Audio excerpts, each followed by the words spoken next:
Aleluia. Estenda a sua mão para cá. Ore por mim, ore com fé. Ajuda a pregadora em nome de Jesus. Eu espero que realmente o Senhor continue fazendo. Então, eu preciso que você ore juntamente comigo. Tem muito poder, uma família espiritual intercedendo, orando e pedindo a Deus que continue a fazer. Então, ore com toda a fé do seu coração. Pai, em nome de Jesus, Senhor. Continua, Jesus, a tua boa obra, Senhor. Continua operando, Senhor, porque o louvor foi tão maravilhoso. O ofertório tinha a tua presença, Pai. Nós carecemos que o Senhor fique conosco, Jesus, até o último minuto desse culto. E no final desse culto, que o teu Espírito Santo nos acompanhe, Jesus. Nos acompanhe até os nossos lares, Pai, em nome de Jesus. Fala ao teu povo, Jesus, através da minha boca, Senhor. Faz a tua boa obra, Senhor, no nosso meio. Reaviva os nossos sonhos, Jesus. Restaura a nossa história. Transforma toda e qualquer atrapalhação que nesse momento está tirando a nossa atenção. Que tudo isso se sujeite ao seu poder, à sua majestade. E que os corações, as mentes, as almas, Senhor, venham receber vida nessa noite em nome de Jesus. Vida de Deus em nome de Jesus. Amém. O tema da mensagem de hoje é erguendo um altar na sua vida hoje. O que é um altar, biblicamente falando? Talvez muitos de vocês já ouviram muito sobre altar. Talvez é a primeira vez que você está ouvindo sobre altar. Um altar, na Bíblia, ele falava sobre... No Antigo Testamento, ele falava sobre uma estrutura de sacrifício, onde pessoas iam e sacrificavam animais para adorar, em adoração ao Senhor. Então, o ser humano construía ali de terra, ou pedra, ou metal, com o objetivo de apresentar ofertas, orações, ou incenso até mesmo. Então, era usado para queimar animais ou alimentos em forma de expiação dos pecados, onde pessoas chegavam para se conectar com Deus. Mas hoje, com a vinda de Jesus à Terra, o conceito de altar se transformou para um significado espiritual, tornando-se o nosso próprio coração. Tornando-se a nossa própria vida. O lugar onde ocorre o verdadeiro encontro de ofertas e sacrifícios vivos. Onde nós somos o sacrifício vivo.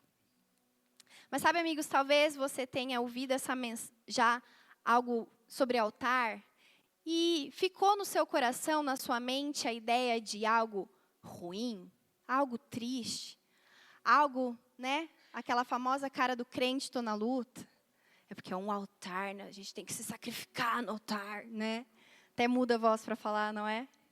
Mas hoje eu creio que Jesus quer trazer um entendimento mais alto. Um entendimento de liberdade, poder, santificação. A verdade, de fato, do que é o altar para o Senhor. Do que deve ser o altar para nós. De como estabelecer o altar nos nossos lares.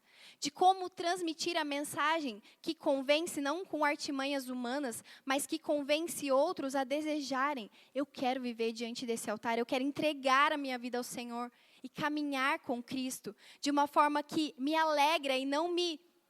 é porque a Dani falou, né? Tem que pôr a vida no altar, né? Bem que eu estava falando lá no GC, é difícil essa vida de altar, né? Irmãos, em nome de Jesus, eu quero que isso que está queimando no meu coração, hoje consuma o seu também. Então, em nome de Jesus, põe a mão na sua cabeça e declare: Pai, vem com teu poder. Vem rasgando toda a religiosidade que um dia se estabeleceu na minha mente. Vem, Senhor, trazendo o real sentido do teu altar. A verdade que liberta, que restaura, que traz vida e a alegria de Deus. Alegria de Deus. Alegria de Deus. Aleluia, em nome de Jesus. Eu repreendo no nosso coração, no coração dos jovens que estão aqui, no coração dos adolescentes que estão aqui, todo sentimento contrário à palavra de Deus, de que viver uma vida para Cristo é triste. Eu repreendo no nome de Jesus e eu declaro que nós vamos caminhar por essas ruas com um olhar, com um sorriso, com os olhos brilhando de amor por Jesus. Amém. O que deu norte a essa mensagem foi uma palavra que está lá em 1 Samuel 7:17.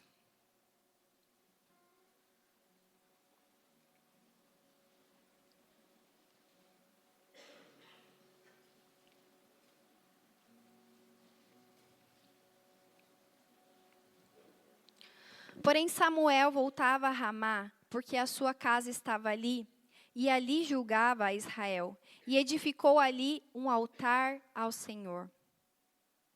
Sabe, amigos, o contexto bíblico dessa fase de 1 Samuel 7 é que Israel estava em decadência espiritual. O sacerdócio de Eli falhou.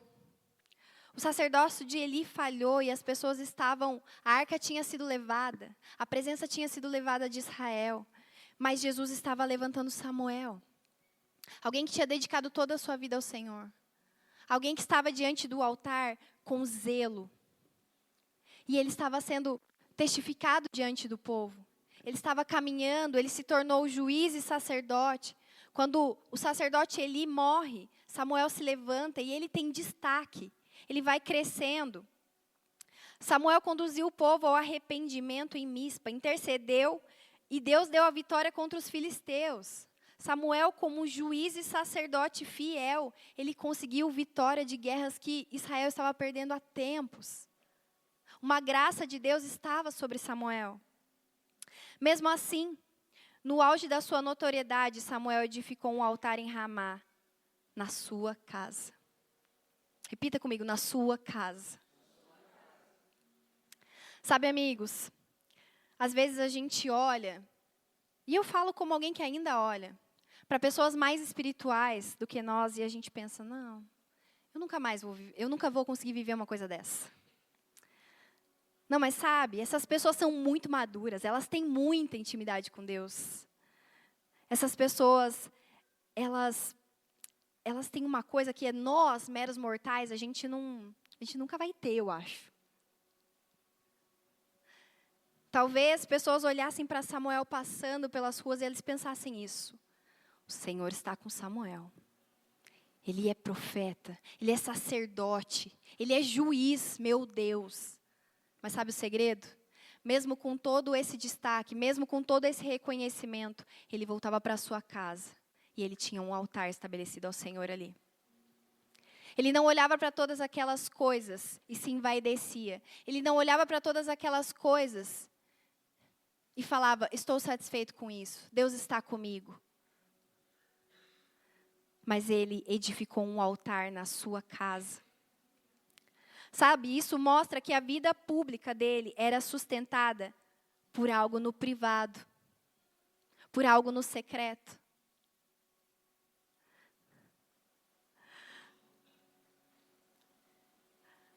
Sabe, Leonardo, meu irmão, que ministrou na Poema Conference, Xande, André, eu, Marcela, tantas pessoas que estavam ali na mesa do Lei da Eric, e a gente olhava desse jeito, meu Deus, eu nunca vou conseguir discernir dessa forma, meu Deus, eu nunca vou conseguir aconselhar dessa forma.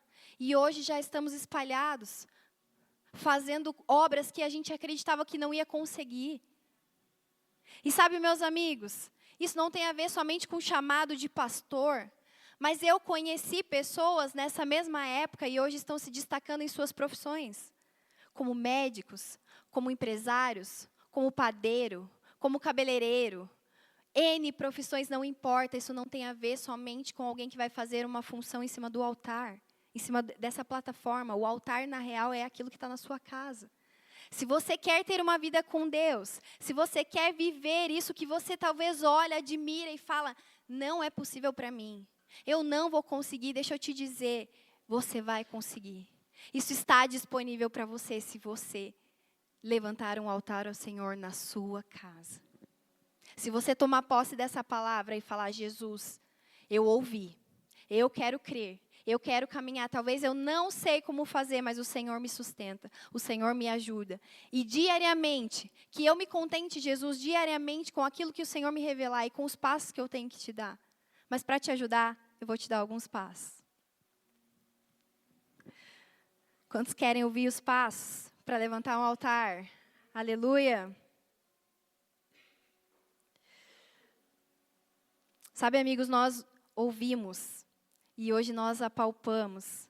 Nós vimos milagres acontecer e quando a gente fala, não é porque a gente é empolgadinho, é porque é real. É real, nós vimos, nós podemos tocar os milagres. Então, nós declaramos e nós insistimos em declarar, não só aqui no domingo, mas nos GCs durante a semana, porque nós queremos que você viva. Nós queremos que você também toque. Nós queremos que vocês também possam sentir esse anseio, esse desejo. Eu estava conversando com Osiel. Ele tem um GC lá em Limeira. E ele falou, Larissa, eu tenho ansiedade para que o povo em Limeira viva. O que a gente escuta, o que a gente vê, o que a gente já viveu um pouquinho. Sabe, esse desejo santo, ardente, tem que possuir você também. A ponto de você, na segunda-feira, diante dos desafios, olhar e falar, eu creio e eu quero viver. Eu creio porque eu escutei de pessoas que não estão falando algo que elas só imaginam, mas elas já viveram. E elas declaram com fé, então eu quero crer com fé, viver com fé, para que eu também possa falar a outros. Aleluia.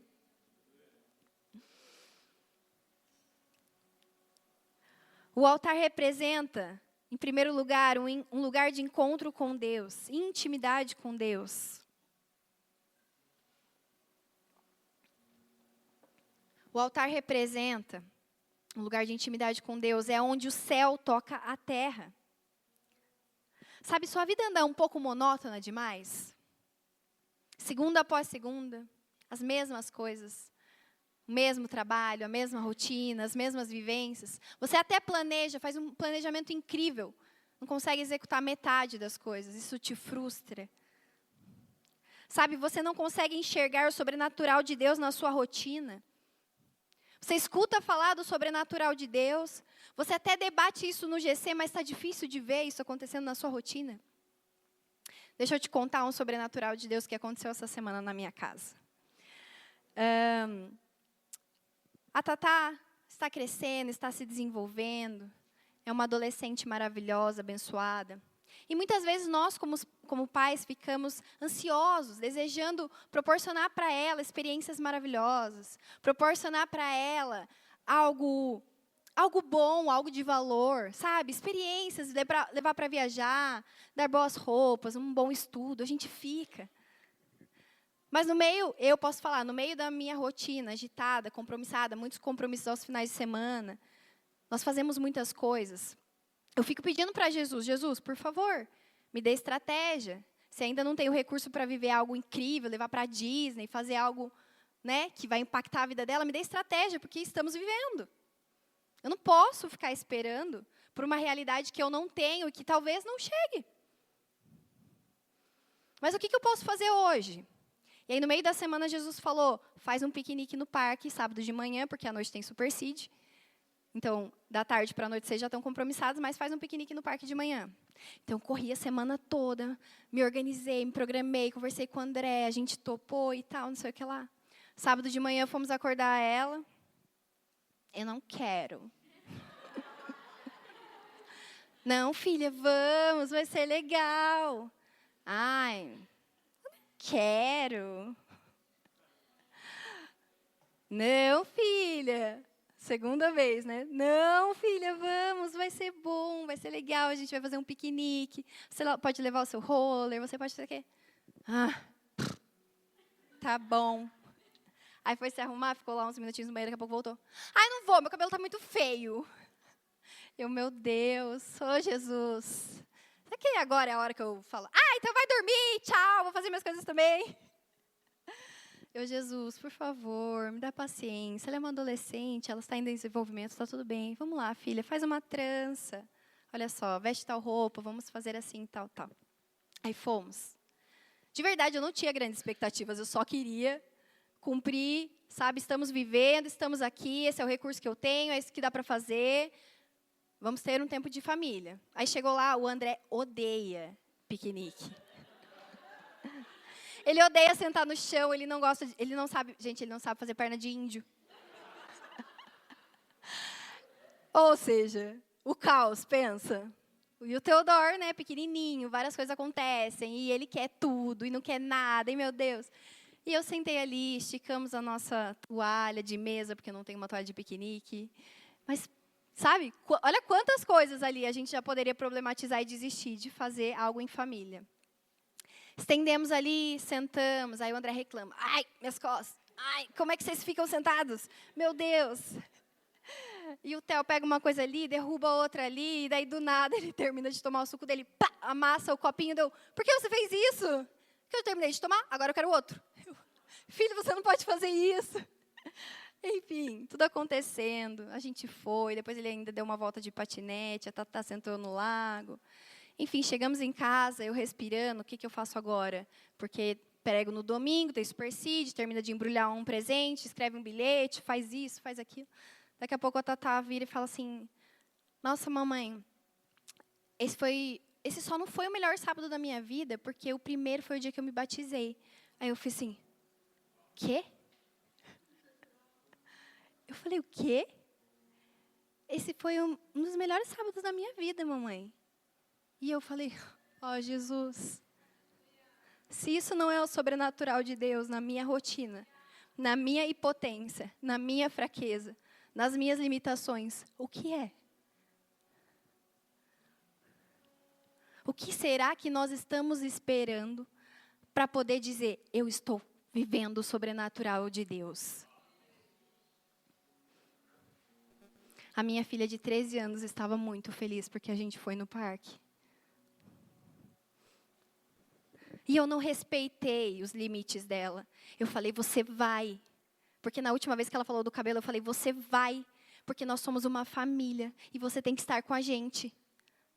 Sabe, papai e mamãe de adolescente, ou de uma criança que já vai se tornar um adolescente. Não respeite demais o seu filho. Ele não precisa do seu respeito demasiado. Ele precisa que a sua vida esteja no altar. E no altar, Jesus te dá os comandos e você faz. E é disso que o seu filho precisa. Filhos, não esperem pais perfeitos. Nas orações de vocês, na simplicidade de vocês, peçam por pais que tenham a vida no altar diante de Jesus. Porque é isso que vocês precisam. Sabe, e todos que estão aqui são filhos. Se de repente você não teve um pai e uma mãe com uma vida no altar. E se de repente você ainda não tem filhos, essa palavra também é para você. O Senhor pode remir o tempo e o Senhor pode transformar a sua realidade através da sua vida diante do altar. Quer viver sobrenatural de Deus? Está pronto para colocar a sua vida no altar? Eita Deus. Nós não precisamos ser pais perfeitos. Não precisamos ser homem e mulher perfeito. Só precisamos ter coragem o suficiente para render a nossa vida para Jesus. Sabe, você tem enxergado a realidade da sua falta de resposta? Tem deixado Satanás te acusar? Olha só, a gente não gasta tempo diante do altar do Senhor e gasta tempo diante de Satanás ouvindo as acusações dele. Deixa eu falar, você que diz que não tem tempo, você que diz que não consegue, você que ainda não escolheu se render diante do altar do Senhor, deixa eu te falar uma coisa. Você está diante de Satanás e diante da mesa da acusação dele. Você já escolheu. Não estando diante do altar do Senhor, você já escolheu onde você está. E esse tempo que você diz que você não tem, está sendo roubado. Você poderia estar dedicando diariamente, sinceramente diante do Senhor, 20 minutos do seu dia. Mas muitas vezes, sabe o que é vergonhoso? Quando chega, quem tem iPhone aqui, chega o resumo semanal do quanto você usou o seu iPhone. Quantos mais aqui? Porque eu me sinto envergonhada. Eu olho aquilo e falo, sangue de Jesus tem poder. Como eu disse que eu não tinha tempo. Vamos lá, alguém? Vocês estão comigo? Você tem perdido as esperanças por causa da sua rotina pesada. Você anda um tanto infeliz com a sua realidade. Tudo acontece por irmão que está do seu lado. Mas a sua realidade continua a mesma. Talvez tudo isso está refletindo o quanto o céu não está tocando a sua terra. Lembra o primeiro ponto? é onde o céu toca a terra, é diante do altar do Senhor. É nesse lugar que Ele pode operar milagres, é nesse lugar que Ele pode transformar as nossas vidas, e Ele quer transformar as nossas vidas.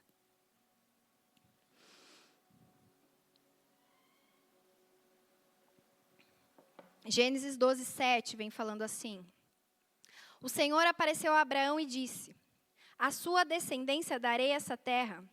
Abraão construiu ali um altar dedicado ao Senhor, que lhe havia aparecido. O altar é um lugar de intimidade, onde buscamos a presença. Sabe, amigos, algumas estratégias, elas podem até funcionar. Existem algumas estratégias que a gente usa, algumas estratégias boas, que a gente tem como doutrina, mas na verdade são ideias boas. Levantar um altar no nosso lar é uma doutrina. Agora, como vamos fazer? Podemos tentar de N formas, mas não podemos falhar em estar diante do Senhor. Então, o culto familiar é bom? É bom. Mas ele por si só é levantar um altar? Não. O que mais? Devocional em família, oração em grupo, sabe? Tudo isso gera conexão, gera experiência, é gostoso. Mas sabe, por um tempo, eu e o André tentamos fazer isso na nossa casa e era terrível. Terrível. As crianças saíam assim, frustradaças. Que coisa chata que meu pai e minha mãe tentaram fazer aqui comigo. Não rolou. Sabe, eu me lembro de eu pensar isso quando meu pai e minha mãe forçavam alguma coisa. Sabe? Então, se você é muito maduro e se está rolando para você, glória a Deus, continua fazendo. Mas eu sei que existem muitas coisas que são muito difíceis. E você precisa apelar, às vezes, por uma imposição ou por frases de medo. Marido e mulher que não têm um altar, isso é muito sério. Marido e mulher que não têm um altar diante do Senhor, o marido, na hora de governar, ele não tem governo, porque ele não tem altar diante do Senhor, ele apela. Ele fala palavras de baixo calão, palavras que não têm poder de persuasão, só diminui uma mulher. Uma mulher que não tem sua vida diante do altar do Senhor, ela tenta se defender diante do marido. Mas ela não precisa se defender, porque se ela está diante do altar do Senhor, o Senhor vem e faz justiça. O Senhor vem e cuida dessa mulher. O Senhor vem e gera uma família enraizada em Deus. Entendem? Sabe, muitas vezes, na busca por essas práticas, que não são o verdadeiro altar, às vezes a gente cria expectativa no outro, se frustra no outro. E aí isso nos afasta ainda mais do altar, do verdadeiro altar, dessa verdadeira intimidade. Buscar por uma perfeição. Porque daí, se eu fizer um culto familiar, eu posso fazer um stories e postar, né? Aí todo mundo vai achar que eu sou bem espiritual, né? Aí eu posso discipular Poema São Paulo, se eu tiver ali uma frequência na minha oração com meu marido, nessa coisa cheia da glória. Meus amigos, a rotina diária, ela é bem menos que isso, que essa coisa toda que a gente idealiza. Sabe por que muitas vezes você não está tomando posse da realidade de homens e mulheres de Deus que você conhece? Porque você está focando na coisa errada. Você está focando num método, mas esses homens e mulheres encontraram graça diante do altar de Deus. E isso basta. E isso é mais do que o suficiente para nos encher do poder de Deus, da glória de Deus, da transformação que precisamos viver, dos rompimentos que precisamos viver. É mais do que suficiente. Sabe, na nossa jornada de fé, a gente conheceu alguns casais que tinham umas práticas maravilhosas. Na hora que eles falavam, era lindo. Na hora que iam falar das vivências e das experiências com Deus, era vazio. Na hora que pegavam o microfone para fazer uma abertura de culto, não vinha nada. Na hora que tentava aconselhar alguém, não convencia. É porque não tem a ver com o formato, tem a ver com a essência, tem a ver com o coração, tem a ver com quem nos conectamos, a quem buscamos. Às vezes achamos que estamos buscando Jesus, mas não estamos sendo sinceros com Ele. Eu penso Jesus, às vezes, ouvindo nossas orações, falando assim, tá, que hora você vai começar? Tá, mas daí a que momento você vai falar a verdade? tudo isso aí que você está falando não me impressiona. Sabe que às vezes a gente acha que a gente vai impressionar Deus, né? Não, porque o dia que eu estiver retinha, o dia que eu souber pregar de um jeito que assim a galera de São Paulo vai vibrar, aí eu falo pro André que eu tô pronto. O dia que eu, sim, o André falou que eu tomo água na hora errada, gente, olha os feedbacks que eu escuto. E eu sei que eu tomo. Eu fico olhando o Jacques para ver que horas que ele vai tomar água, para ver se eu faço direito. E eu tô contando para vocês. Agora, toda vez que eu vou tomar água, vocês vão perceber que eu tomo água na hora errada. Mas é assim. Essa é a verdade que eu tenho para entregar. Eu tenho entregado a minha vida no altar, eu tenho falado, Jesus, me direciona como você quer, eu não me sinto pronta ainda. Mas se o Senhor falou, vai, então eu vou. Então, por favor, vem com aquilo que tem me convencido e convence os meus irmãos. Porque se eu ficar falando, as minhas palavras não são suficientes para convencer Jesus. As minhas experiências talvez não vão acontecer na vida deles, Deus. Mas o seu poder opera tudo em todos. Aleluia. Sabe, se preciso for, eu lembro que um dia o André aconselhou um irmão assim, ele falou, Brisa, todos os dias eu e minha esposa sentamos lá, ficamos 2 horas lendo a Bíblia e orando juntos. Ele, e por que não dá para ver nada do reflexo desse tempo aí que você tem na sua vida? Faz o seguinte, irmão, vai lá na sua casa, mete fogo nesse tempo aí que você tem com a sua esposa e vai no cinema com ela. Aí depois vocês voltam e ora de verdade. E conversa com Jesus, fala quem vocês são, falam para onde vocês querem ir. Chega de ideias perfeitas, vamos viver o evangelho de verdade.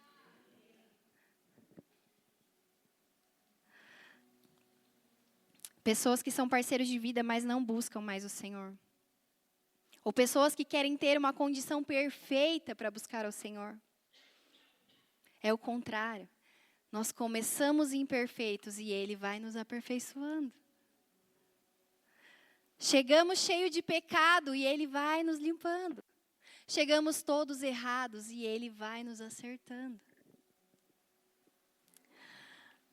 Sabe, no início do nosso casamento, André e eu demoramos 9 anos para nos casar. Desde que nos conhecemos até que nos casamos foram 9 anos. E os primeiros foram de muitos erros, os últimos foram de muito alinhamento. Mas quando entramos, só foi incrível a primeira semana, porque depois, meus irmãos, foram 3 meses de luta, 3 meses assim terríveis, que eu comecei orando assim, Jesus, não dá para separar, porque a gente sabe que não dá, mas assim, Senhor, pode levar alguém? Pode ser eu. Não precisa ser ele, pode ser eu. Era esse nível, irmãos. Era nesse nível.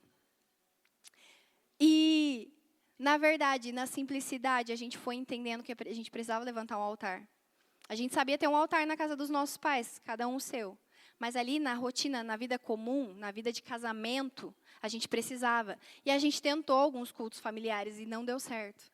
Mas no dia que eu estava querendo, assim, tacar um violão na cabeça dele, e ele estava querendo sumir, e a gente estava querendo não se matar, porque graças a Deus a gente não é agressivo nesse nível, mas a gente estava, como eu, orando para Jesus levar alguém. Eu encontrei um lugar diante de Deus no meu banheiro, e ele encontrou lá no quarto. E no outro dia eu encontrei na cozinha, e ele encontrou na sacada. E enquanto nós orávamos e falávamos, Jesus, Jesus vem, Jesus faz alguma coisa, porque senão a gente vai morrer. Senão a gente vai explodir, senão a gente separar, a gente já decidiu que não vai, e se matar também a gente não vai. Mas assim, Jesus, eu não aguento mais orar para o Senhor levar meu marido embora, por favor, faz alguma coisa. Faz alguma coisa no meu coração, faz alguma coisa no coração dele. Enquanto a gente se encontrava, parecia que o Espírito Santo que estava fortificado dentro de mim e o Espírito Santo que estava fortificado dentro dele se encontravam, e aí eles davam um beijinho assim, ai, aleluia. Deixa eu me empolgar, porque senão vai dar ruim de novo, vamos lá. Mantendo essa chama acesa. Mantendo essa chama acesa. Essa verdade ativa. Eu me lembro de um dia que a gente estava discutindo muito.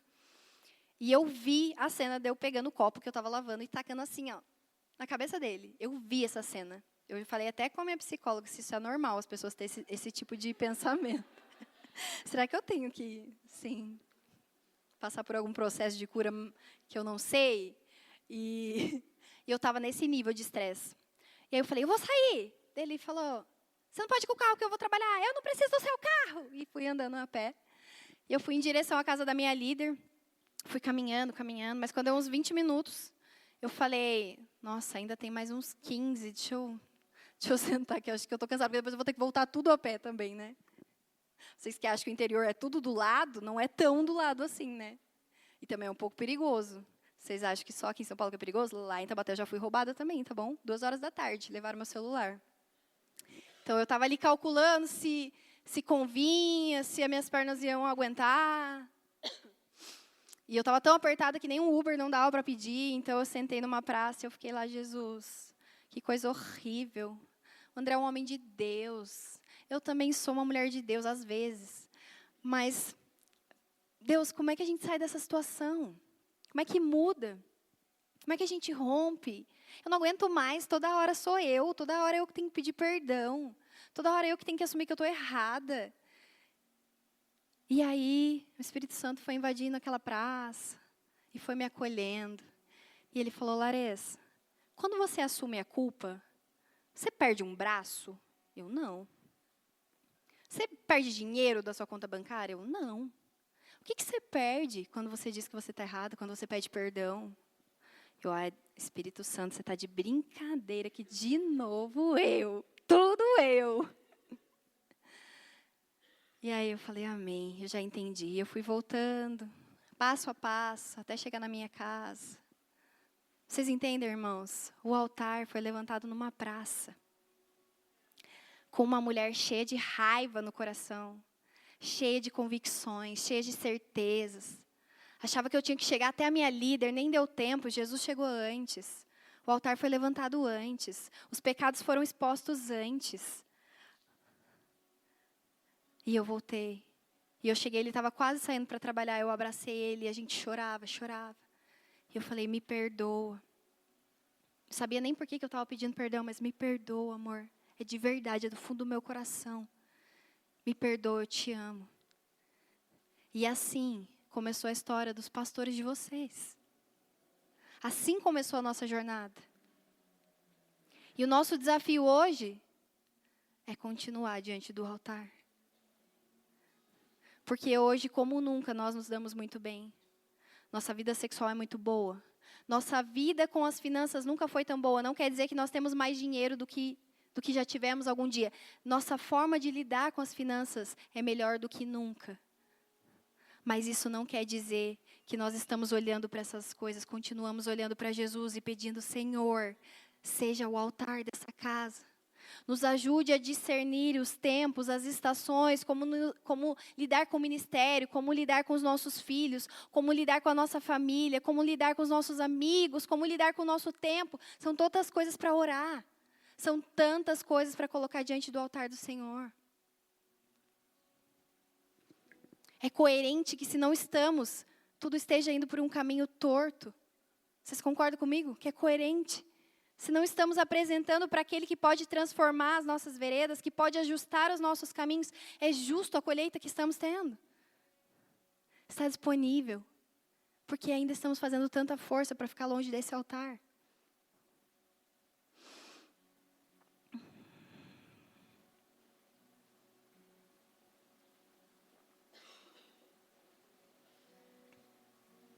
E até uma história que ele contou aqui também. Logo depois do Réveillon, muitos dias de festa, muitos dias de alegria. Não sei quantos lembram da história que ele contou. Mas estávamos aqui em São Paulo já procurando algum lugar para morarmos. Estávamos hospedados num Airbnb. E acho que era sexta ou sábado. Eu sei que ele virou para mim e falou, nossa, amor, a gente festejou tanto esses últimos dias que eu não tive muito tempo de me conectar com Deus. Você não quer pregar? Eu falei, nossa, eu estava pedindo tanto para você não me pedir nem para fazer uma abertura, porque eu estou com a mesma sensação que eu não busquei Jesus, que eu não orei, que eu não estive perto dele, que eu não tenho nada para falar para a igreja. Que vergonha, né? Nós dois ali envergonhados de assumir um para o outro. Então, e ainda a gente tinha que sair para visitar escolas, procurar casas, a gente tinha que fazer coisas. O tempo, a gente está sempre nessa luta entre tempo, razão, emoção, espiritual. É natural, irmãos, todos nós temos esse desafio. Mas eu falei, pega seu violão e toca aquela música. Uma música que ele nunca tinha tocado. Falei para a Cibele hoje, eu pedi uma música para ela, falei, Mas, Cibele, você entende que eu não entendo nada de música? Não sou do louvor. Então, assim, se for muito difícil, você pode dizer para mim, não vou conseguir. E eu, às vezes, para o André, eu não faço essa conta, né? Eu falo, toca essa daí. E ele não sabe, nunca tocou, não conhece os acordes, enfim. Ele começou a tocar uma dessas músicas que ele nunca tinha tocado. E na cabeça dele estava horrível. Mas, irmãos, o Espírito Santo foi enchendo aquele quarto. E eu fui chorando, fui sendo tomado por uma presença. E ele também foi tocado ali, não pela música, porque musicalmente ele sabia que estava tudo errado, mas pela presença que estava me tomando, e aquilo foi tomando o coração dele, e aquilo foi aquecendo, e talvez algo que lá no início era um sonho para nós. E a gente achava que aquilo ia santificar a nossa casa. De repente, estava acontecendo diante dos nossos olhos, mas não foi aquilo que nos santificou. Foi Jesus que nos levou para aquele momento, para que vivêssemos aquela experiência em família, aquela intimidade com Jesus. Ele fez. Ele fez. Então, o que eu estou falando aqui não é contra o culto familiar, não é contra o discipulado, não é contra orar com a sua família, mas não ache que isso vai salvar a sua casa. Se cada um se responsabilizar em alinhar o seu altar, um dia os nossos grandes sonhos vão se realizar. E foi tão gostoso, foi tão poderoso. Jesus até deu uma palavra para ele, eu não precisei pregar. Glória a Deus. Ai, não é porque fizemos um culto em família, mas porque o altar era para Ele. O altar era para Jesus. Segundo ponto, o altar é um lugar de alinhamento. Salmo 139, 23 e 24, não precisa abrir. Sonda, meu Senhor, e conhece o meu coração. Prova-me e conhece os meus pensamentos. Vê se há em mim algum caminho mau e me guia pelo caminho eterno. No altar nós pedimos que o Senhor nos alinhe. Que Ele revele as áreas que precisam ser ajustadas. Sabe, Samuel, ele julgava o povo, mas primeiro ele se colocava diante de Deus. E ele pedia para que Deus apontasse para ele o que ele precisava viver para depois julgar o povo. O altar alinha o nosso caráter ao caráter do rei. Sabe, muitas vezes nós vivemos no tempo da graça. E talvez nós olhamos para o Velho Testamento e falamos assim, no tempo da lei, né? Sabe o que é a lei? A lei revela o caráter daquele que criou a lei. A lei de Deus revela o caráter de Deus. E por isso ela é boa. Nós não vivemos mais sobre o jugo da lei, vivemos na graça, e glória a Deus por isso. Mas a lei revela o caráter da bondade, da beleza, da grandiosidade de Deus. E assim como as leis revelam, o altar revela quem é o nosso Deus. É através do altar que nós vamos conhecer a Deus. O que nós liberamos aqui no domingo é um spark. É só uma faísca. Mas você vai conhecer intimamente a Deus. Não é com uma mesa com brisa. Não é uma mesa com Leandro Barreto. Não é uma mesa com o homem e a mulher de Deus que você pensou aí agora. Mas é diante do altar.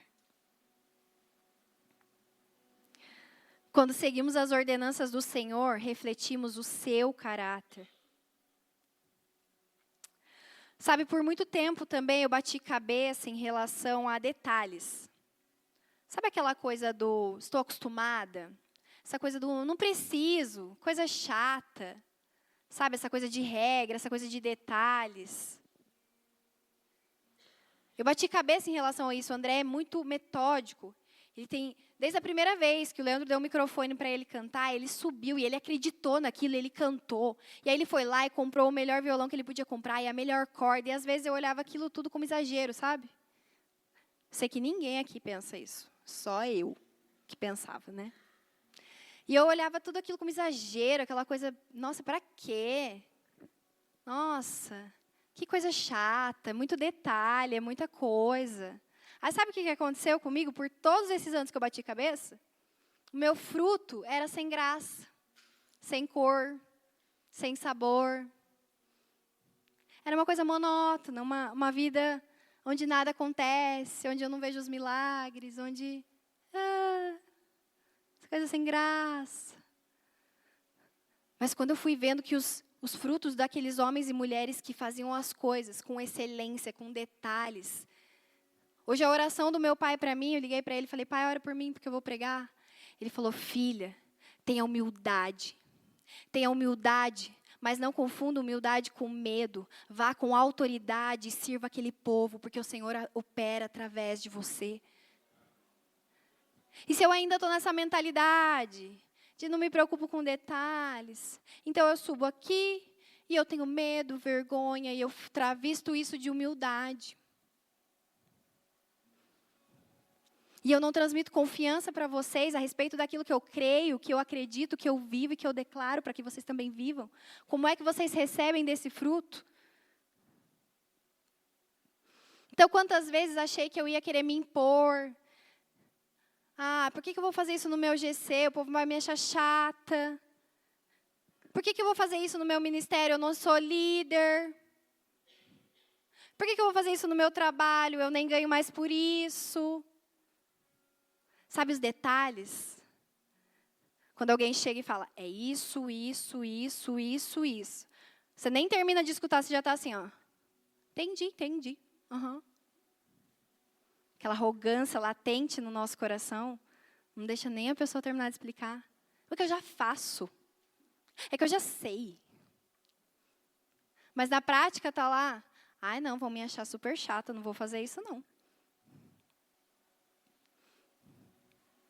Jesus está nos convidando a ser fiel nos detalhes. No altar, Ele mostra os detalhes. E se a gente segue os detalhes de Deus, a gente vai colher os frutos com sabor, com cor, com verdade, com poder. Quer que os seus frutos sejam diferentes? Quer que a sua rotina seja transformada? Para de ser negligente com os detalhes. Os detalhes fazem toda a diferença. Os detalhes fazem toda a diferença. Mude a sua postura. Mude o seu olhar. Quando vier esse sentimento de, que exagero, coloca diante do altar. Fala, Jesus, achei o Brisa exagerado. Eu achei a Larissa exagerada. Eu achei o meu líder exagerado. Quando você vê alguém respondendo do seu lado, essa pessoa que está se preocupando com os detalhes, e aquele olhar de tipo, tá se achando. Coloca diante do altar do Senhor. Porque se estivesse achando mesmo, deixa com Jesus. Olha para o seu altar. Olha para a sua comunicação com Deus. Olha para a sua relação. E deixa os detalhes sobre você te ministrarem. Seja fiel dos detalhes que cabem a você. Quando levamos a sério os detalhes, o alinhamento que vem da parte de Deus, vivemos uma colheita santa dessa nova postura. É santo. Amigos, de verdade, o André olhava para mim e falava, você é rebelde. Hoje eu tenho consciência, eu não era rebelde, eu era burra mesmo. Se minha mãe estivesse aqui, ela ia falar, burra é o diabo, você é serva de Deus.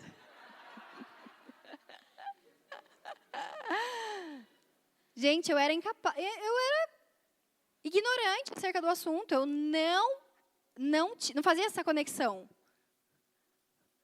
Que os detalhes realmente iam me levar a viver algo mais profundo e verdadeiro com Jesus. E talvez você está nessa condição. Eu repreendo, você não é rebelde, você não é burro. Você não é burro, você é servinho de Deus. E você vai responder a Jesus.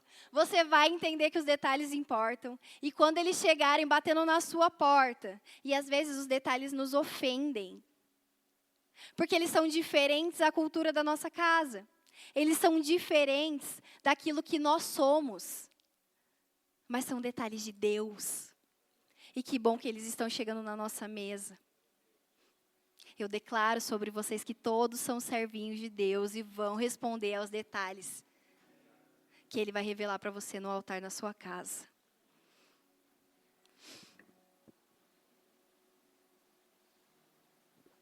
Eu estou aprendendo a hora de tomar água. Tá bom, Jacques, dá para melhorar. É um lugar, terceiro lugar, é um lugar de consagração e entrega. Gênesis 8:20. Depois Noé construiu um altar dedicado ao Senhor, tomando alguns animais e aves puros, ofereceu-os como holocausto, queimando sobre o altar. Sacrifício simboliza entrega total, algo nosso que é oferecido a Deus. E aí entra o ponto que faz toda a diferença. Aí entra o ponto que faz toda a diferença entre aquele crente frustrado que tem medo de entregar tudo para o Senhor e aquele cristão que entende a complexidade e o valor de ser sacrifício diante do Senhor, porque eu faço em gratidão a tudo que Ele já me deu. Aqui nesse lugar pesado, chato, difícil, ruim, eu tenho que entregar para Deus, né? Mas quem é esse Deus? O que Ele me entrega de volta quando eu entrego tudo que eu sou, tudo que eu tenho, tudo que eu penso, tudo que eu faço? Nesse lugar aqui, onde eu acho ruim ou difícil, eu não tenho consciência de quem é meu Deus. Mas nesse lugar, onde eu sou sacrifício vivo diante do altar, onde eu abro mão das minhas vontades, dos meus sonhos, dos meus desejos, eu sei que é por gratidão a tudo que Ele já me fez e a vida que Ele tem me dado. E por consequência, Ele me entrega mais. Eu não busco pelas demais coisas, mas elas vêm. Porque eu estou entregando a minha vida em sacrifício vivo, em gratidão a tudo que Ele já fez por mim.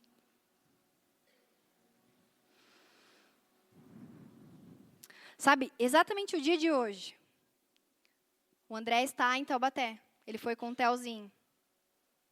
Vocês sabem, Taubaté, a cidade onde está minha família, a cidade onde nós amamos estar. Nós amamos São Paulo e eu tenho reforçado muito, tanto no meu Instagram quanto nas minhas mesas. Meus amigos, o Brunão Tremembé, esses dias passou em casa e falou: e aí, você ama São Paulo então, né? Eu amo, Brunão. Ele, mas o trânsito aqui. Eu falei, você não sabe de nada, essa cidade é maravilhosa. Mas aqui é incrível, cara. Vocês têm metrô? Lá em Taubaté não tem, entendeu?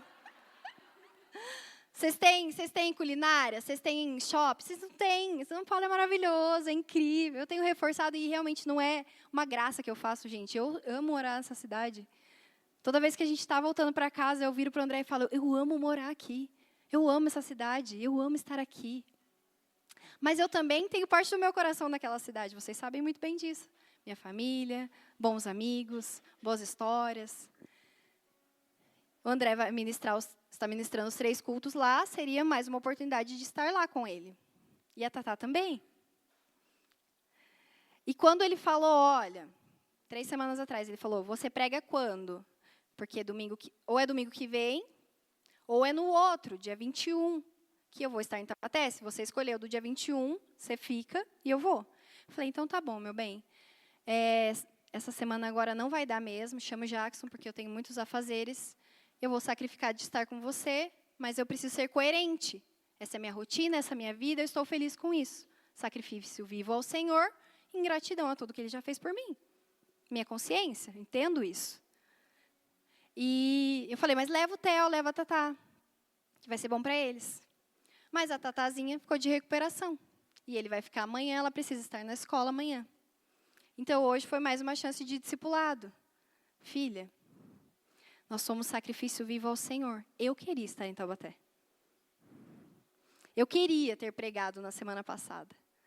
Mas o meu compromisso, a minha vida, a minha história, a minha jornada, me pediram que eu estivesse servindo a Poema São Paulo no dia de hoje. E eu estou feliz com isso. Isso não me machuca, isso não é pesado para mim, porque eu tenho consciência. E agora, você precisa ter consciência de uma outra coisa. Você poderia estar lá, mas você está se tornando uma mocinha. Você ficou de recuperação, nós não brigamos com você, não batemos em você, não deixamos você de castigo, mas você tem um compromisso com a escola. E você precisa ser leal a isso. E eu estou aqui para te mostrar que o que você fez é uma consequência humana. E é um compromisso humano. E eu tenho um compromisso diferente, espiritual. E com Jesus, mas também fala. Eu poderia ter feito as minhas coisas ali daquela semana correndo. E pregado uma mensagem qualquer. Feito as coisas, não sei se vocês conhecem o termo, nas coxas. Mas eu estou aqui, eu estou agora. Eu preciso administrar o meu tempo, a minha vida, minhas emoções e aquilo que Jesus está fazendo nas regiões celestiais. Um sacrifício vivo. Sabe, amigos, é um nível de morte, sim. mas nós estamos alegres, porque é em gratidão a Deus que nós estamos vivendo essa vida. Como você quer viver diante da sua vida? Se a gente olhar para a realidade, tem muitos motivos para a gente se sentir desmotivado. Mas bem do lado, bem do ladinho, está o nosso Deus, cheio de poder, cheio de vida, cheio de glória, chamando, vem. Toma posse de uma realidade sobrenatural, vem, vem, vem, eu te pego pela mão, vem, eu te mostro o que você vai receber quando você entregar, vem, vem, confia. Você recebe mais do meu caráter, você recebe mais da realidade do céu, você recebe cura, você recebe liberdade. Liberdade para viver tudo aquilo que eu tenho prometido para você, liberdade para me obedecer. Liberdade.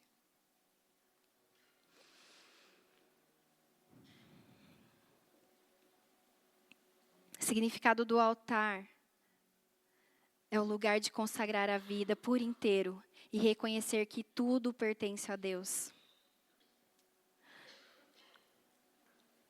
A verdade é que, com o passar do tempo, a gente acaba considerando o fato de que isso é uma prática santa ao Senhor como algo careta, religiosidade, radicalismo, exagero.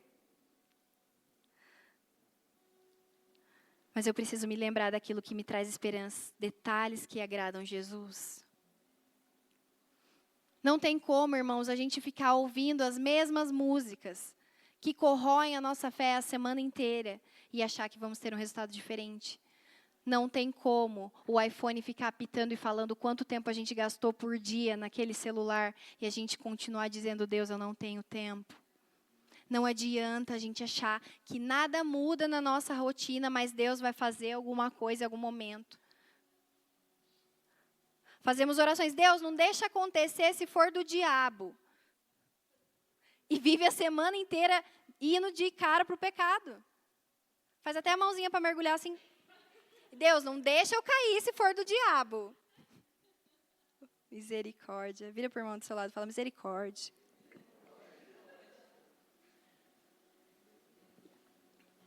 A verdade é que a gente já foi radical para tanta coisa.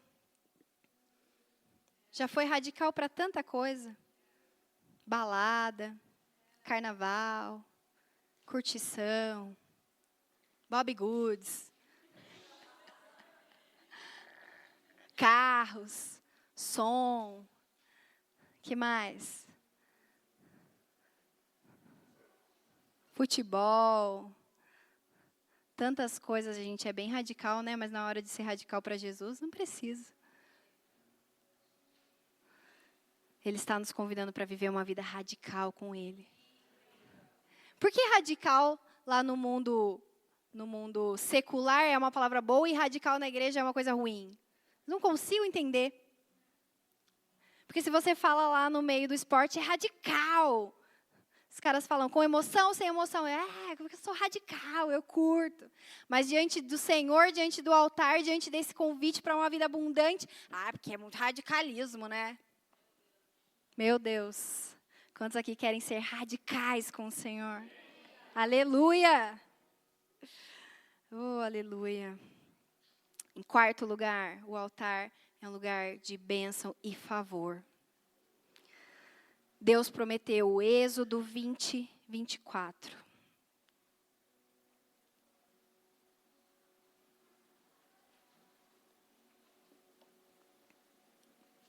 Façam-me um altar, e nele sacrifiquem os meus holocaustos e as suas ofertas de comunhão, as suas ovelhas e os seus bois, onde quer que eu faça celebrar o meu nome, virei a vocês e os abençoarei.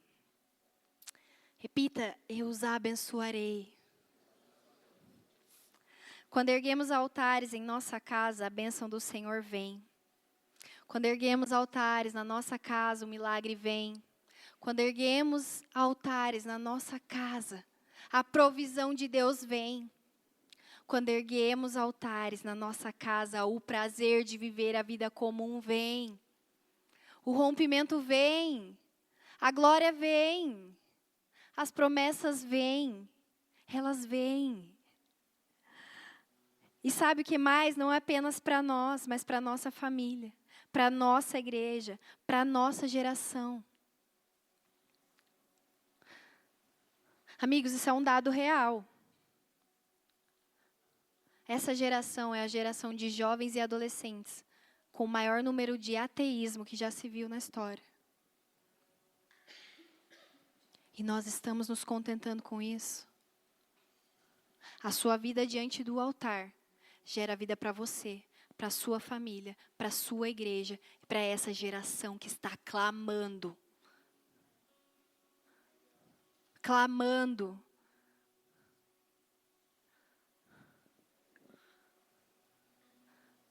Para de duvidar. Para de achar que tem a ver só com você. Para de ficar esperando as coisas caírem no seu colo e corre para diante do altar. Vem correndo, nem que você pare de cabeça aqui, ó, no altar. Chora, lamenta. Fala o que você precisar falar para Jesus. Fala a podridão do seu coração. Fala a sua condição de incredulidade. Fala o que tiver que falar, mas sai desse lugar. Sai de cima do muro. Sai da mesa de Satanás. Sai do acusador. Vai para aquele que restaura todas as coisas. Vai para aquele que pode reavivar a sua fé e transformar a sua história. Essa geração carece de pessoas que queimam por Jesus. Que queimam porque estavam dedicando o tempo das suas vidas ao altar de Deus. Aleluia.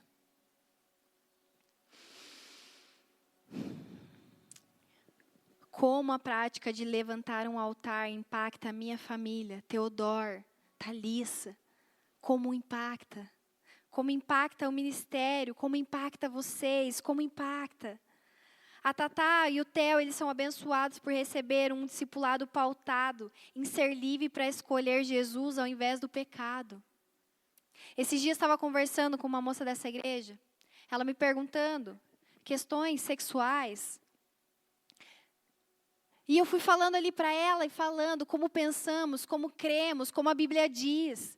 Isso é um presente para o casamento. Por quê? Porque Deus é um cara antiquado, que gosta de uma coisa de conservadorismo. Não, porque justamente nesse momento ela e o marido estão vivendo conflitos porque eles acham que a vida sexual é mais ativa no namoro do que no casamento.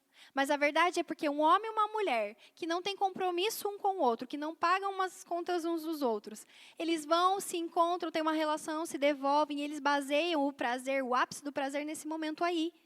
Mas a verdade é que o prazer do casamento é melhor do que qualquer lugar. Porque eu decidi pelo meu marido, ele decidiu por mim, estamos juntos até o fim. A gente às vezes tem uma semana corrida e desgastante, mas nós dedicamos tempo para aquilo, porque aquilo é importante para a nossa família, para a nossa casa, para Deus. Sabia que é importante para Deus?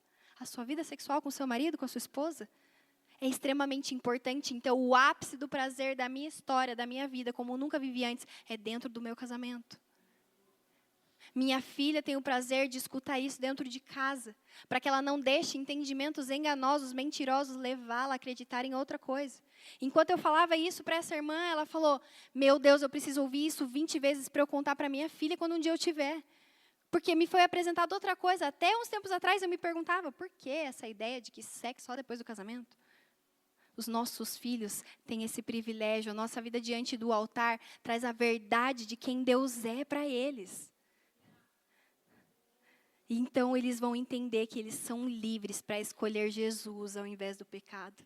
Eles não são condenados a um comportamento evangélico chato e antiquado. Eles são livres para viver para Jesus e escolher fugir do pecado.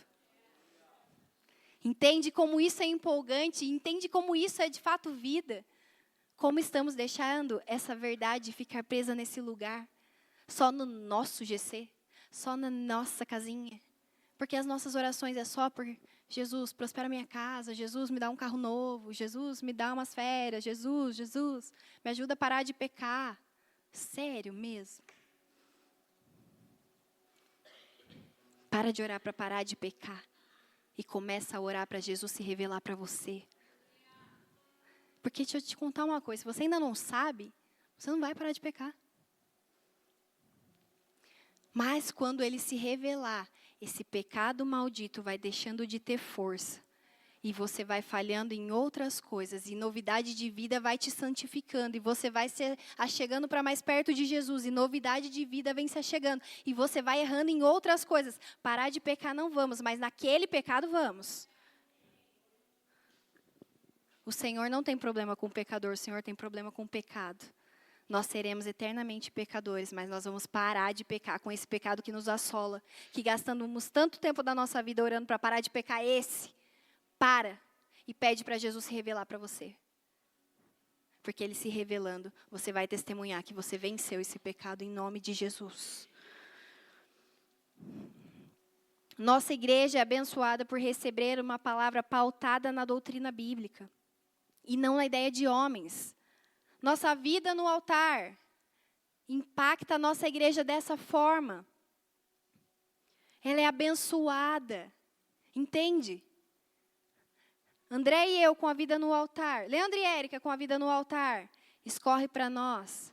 André e eu com a vida no altar. Escorre para os meus filhos. Escorre para vocês. Vocês com a sua vida no altar. Escorre para dentro da casa, dentro do trabalho e pelas ruas dessa cidade. E isso vai contaminando todos. A sua vida no altar é só a sua vida no altar. Eu não te julgo se você pede coisa só para você. Eu já fui essa pessoa que gastei muito tempo da minha vida pedindo, Jesus, eu só quero parar de pecar. Jesus, eu só quero parar de errar. Jesus, eu só quero parar de orar para meu marido morrer, ou para eu. Mas hoje eu preciso frear para fazer outras coisas, senão eu fico o dia inteiro orando.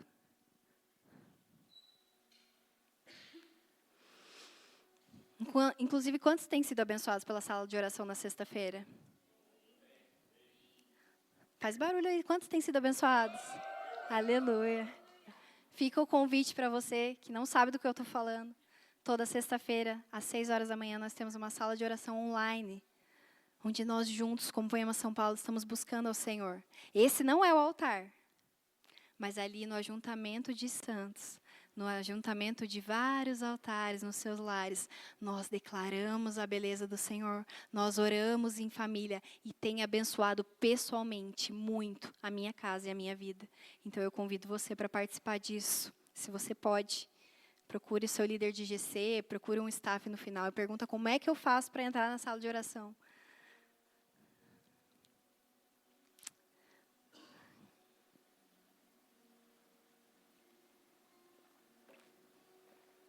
Amigos, Samuel tinha notoriedade. Sibeli, pode subir? Samuel tinha notoriedade. Ele tinha poder. Ele tinha reconhecimento. Ele tinha frutos. Mas nunca deixou o altar. Hoje Deus está nos chamando para levantar altares no privado, no quarto, na sala, na mesa, ou até mesmo no banheiro, como muitas vezes foi lá que eu busquei. Era só lá que eu conseguia ser de verdade, rasgar meu coração. E não porque eu não tinha liberdade, porque às vezes eu tinha muita influência de todo mundo. Eu precisava trancar e ficar lá, chorando, dizendo, Jesus, eu não consigo. Jesus, essa realidade é muito louca. Jesus, por favor. Eu nem sei. Talvez eu estou fazendo o altar mais feio que o Senhor já viu na vida, mas eu estou aqui. Eu estou aqui. Não importe qual a beleza do seu altar. Importe em levantar um altar para o Senhor. Hoje Deus está nos chamando. Não altares de pedra, mas uma vida de oração, entrega, reconciliação e praticar sem medo.